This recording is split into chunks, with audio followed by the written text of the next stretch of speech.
This is 1680 The Crow, and you're listening to our feature presentation.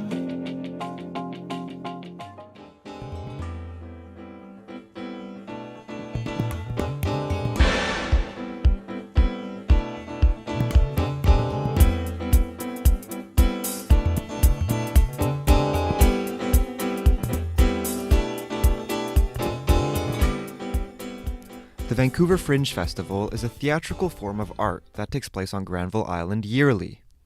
The festival is an event that lasts over 10 days, with numerous shows starting at 4 p.m. This year, there will be 87 shows, providing audiences with a wide variety of entertainment to watch. The festival kicked off in Vancouver in 1985, and ever since, it has provided independent artists with an opportunity to showcase their talents. Fortunately for you, I'm writing a piece on your fun little soiree. You're here with Vogue. Quite an upgrade from the tabloids. Be happy you're getting any press at all. Vogue standards must have dropped if they had you writing about my parties. That's a clip from Novus TV, highlighting one of the many shows available to audiences. The Fringe Fest gives artists the chance to make a name for themselves. Their artist-first approach is what differentiates the Vancouver Fringe Festival from other Fringe Fests around the world. The Vancouver Fringe Theatre Society is the group that organizes everything. They are a non-profit organization. The majority of the money made from the shows is actually given back to the artists, while the society only takes a small portion to finance the operation on Granville Island. This is why volunteers are so crucial for this event. Without them, the festival would simply not have the manpower. I had the opportunity to speak with Bruce McPherson, one of the head volunteers and photographers at the event. He has been involved with the fest for numerous years now, and was generous enough to find time to speak with me between two of his shows. McPherson goes into detail with me about how their artist-first approach works, and the phenomenal growth he has seen over the years. It attracts people that are looking for slightly out there entertainment. It's because it is fringy. It's not established theater, so people that are looking for something unique and different. Starting up, people just starting into doing theater work, and they're interested in seeing upstart creative theater, like grassroots theater. That's what comes to the Fringe. Yeah, perfect. And how does this festival support our community? It provides an incredible venue opportunity for local artists to get their foot into production. It's huge.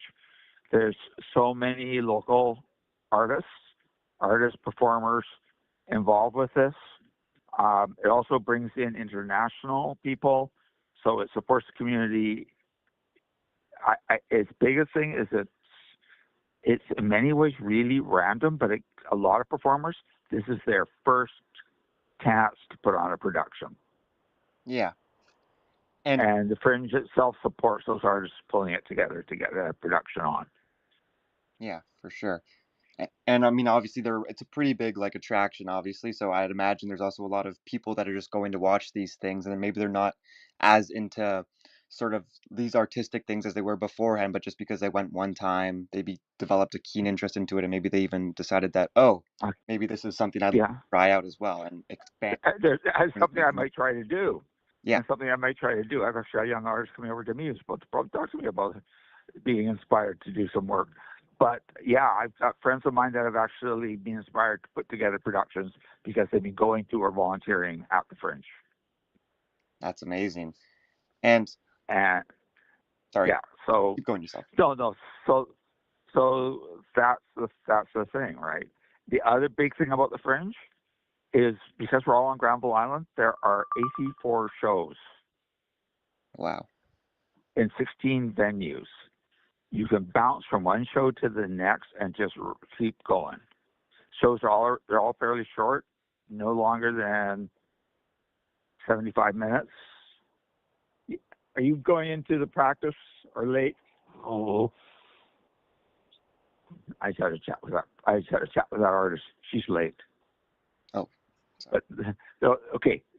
At the venue I'm working right now, they are practicing what's probably the most outrageous out there thing at the Fringe, which is called the Calamity Cabaret.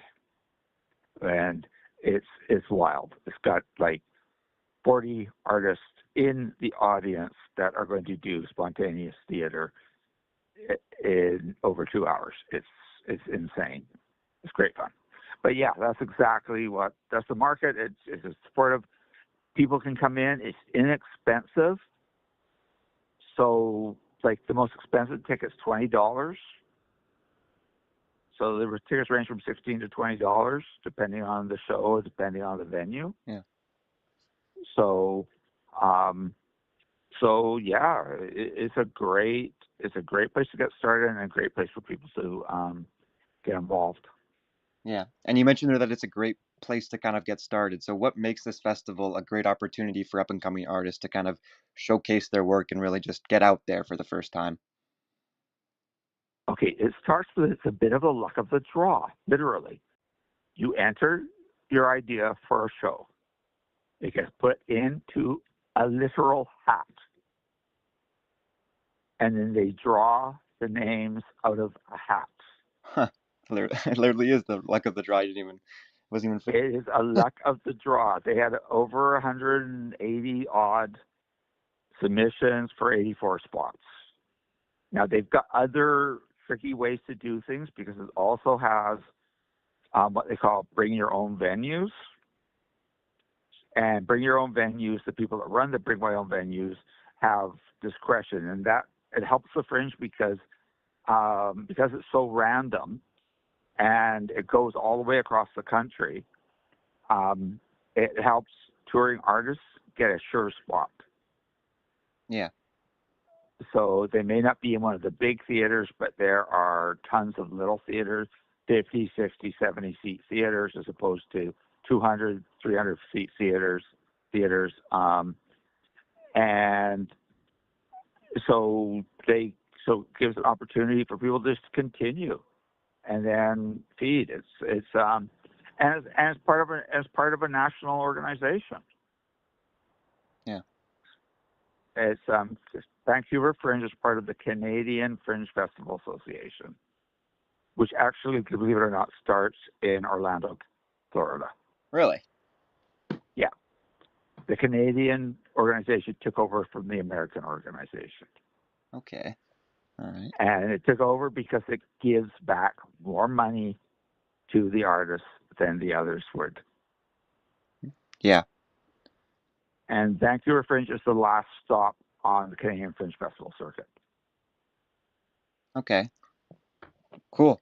And you mentioned a bit there about how artists kind of get paid for this. Like a lot of the money that the actual Fringe Festival makes, it goes back to the artists. So could you maybe give like 100. a bit more? I can tell you exactly how it operates. Sure. Perfect. That was my. For a $20 ticket, the Fringe Festival takes a $5 service fee. 100% of the remainder, i.e. $15, goes to the artists. Wow. So the house that just went in here let in 84 seats. Okay, so there's 84 times 15 is what the artist is taking home out of this show. Jeez. Wow, that's actually very impressive. So you could definitely say that it's an artist first approach. Like they really care about their artists. That's why they took over Orlando. Yeah. Because the organization at Orlando was taking way more money. They were skimming way more money out, and the artists weren't getting paid, so they stopped going. Wow. Jeez. And if you're an upstart artist, most of the venues are quite small, so they're 40 seats. So if you're making, let's say you're getting a 3/4 house, so you're getting 30 out of 40, so you're making $15 times 30, so you're making $450 a show. Yeah, that's great for the artist. It's not even just giving them the opportunity. And money from it. On top of that, the Fringe covers the cost of the technician and the ticketing. Wow. They pay for the tech, and they pay for the ticketing. So your price when you pay for a ticket There's a $5 service fee that covers the Fringe's cost to sell and process the tickets. And then the Fringe has like 400 volunteers helping. That's how it works, right? Yeah. You got 400 volunteers like me that are just doing tons of stuff. At this site right now, I have 6 volunteers. I'm the supervisor of the volunteers. Wow. Okay, and I just have another question for you. I mean, obviously the Fringe Festival has been going on for a long time now, but in terms of just in Vancouver, I believe the first festival was in 1985. So how would you say Yeah, the festival's it's 41 years now. 41 years? And so how would you say the festivals have kind of changed over the years in terms of like the crowd and the artists? It changed radically over the years. It literally started in basements. It started in church basements and many undescribed theaters.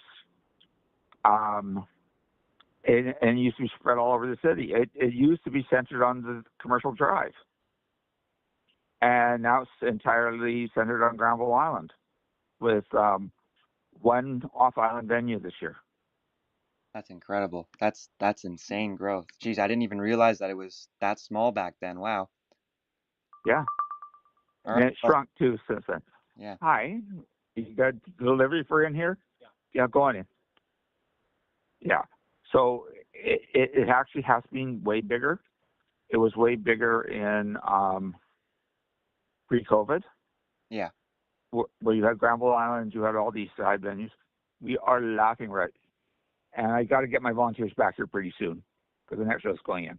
Yeah. I'm just getting checked in on Okay. here. So. Well, actually, that's perfect. That's actually my last question for you, and that's the end of the interview. Thank you really much for your time, Bruce. I really appreciate that.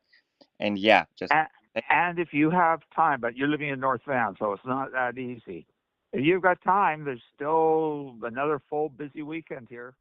That's For the Record. I'm Braden Coombs, and you're listening to BCIT's The Crow.